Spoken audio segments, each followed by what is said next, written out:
Naay nangutana, mga high school graduate raman ang gipang-hire basta Korea no?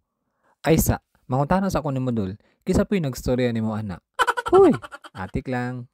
Anyway, isa sa mga qualifications sa pag-apply diri sa South Korea as a factory worker under the Employment Permit System or EPS is no specific educational attainment requirement. Meaning, dili kailangan nga naa ba kayo nahuman or wala. Elementary, high school, college level, or college graduate man ka, pwede kayo ka maka-apply diri sa South Korea as long as ma-meet lang nimo ang mga qualifications nila. Like, naa kay valid passport, mapasa nimo ang EPS TOPIK exam, physically fit ka, wala kay mga criminal record like convictions or imprisonment records, ug dapat ang edad nimo is naa ka between 18 to 38 years old ug uban pa. If ma-meet na nimo tanan dol, dako kag chance nga ma-hired ug makapagtrabaho diri sa South Korea. Regardless kung naa ba kay nahuman ug wala.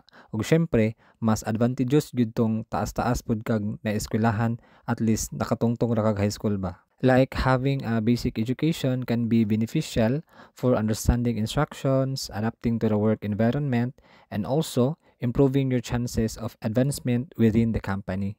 Og naapoy nangutana kung kailangan ba daw howd o fluent ka sa Korean language. Dako kag score sa exam aron ma-hire dayon diri sa South Korea. Anyway, wala siya ga matter og howd ba ka in Korean. Like paspas kay ka manulti, gapaka-paka ng mga imida nimo diha or dili. As long as makasabot ra gud ka, importante ra man gyud diha is mapasar nimo ang ilahang exam. And yes, mas advantage siya kung fluent ka og naa ka diri sa South Korea. Og about pod sa imong score sa exam, pag mag-hiring man gud diri sa Korea upon selection sa mga sadyang name or boss, makita man gud nila imong applications or murag biodata nimo ba. Makita dito imong mga personal informations, og I think makita po nila ang imong score. Naay mga sadyang name or boss nga siguro gamatter sila sa scores. Uban mga sadyang name nagamatter sa height and weight, nagamatter sa mga itsura, ang uban po dula ni ginamatter. Kung unsa ra ang ihatag sa ilaha sa labor, ilaha ra dayon nang i-select. Og swerte na kayo kaana.